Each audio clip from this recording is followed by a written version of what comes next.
முகத்தை பார்த்து புலம்புற ஆள் கிடையாது. என்ன புரியுதா?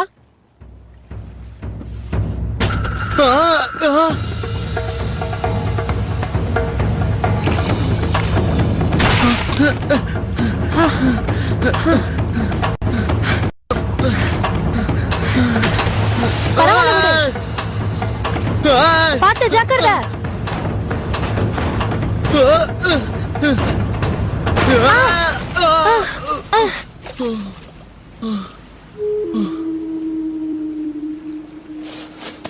இதான் நீ ஓட்டுற லட்சணமா? நான் நல்லாதான் ஓட்டுனேன்.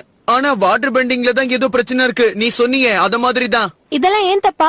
உண்மையை சொல்ல போனா உன்னை நான் வீட்லயே விட்டு வந்திருக்கணும். இந்த பொண்ணுங்களுக்கு இப்படித்தான் புலம்பிக்கிட்டே இருப்பாங்க. நான் இது வரைக்கும் உன்ன மாதிரி ஒரு ஆளை பார்த்ததே கிடையாது. அதுவும் உன்ன மாதிரி பயந்தாங்கொலியான ஆள. நீ கூப்பிட்டேன்னு சொல்லி நான் வந்த பாரு, என்ன சொல்லணும்? பேசாம நான் அப்பா அம்மா கூடயே போயிருப்பேன்.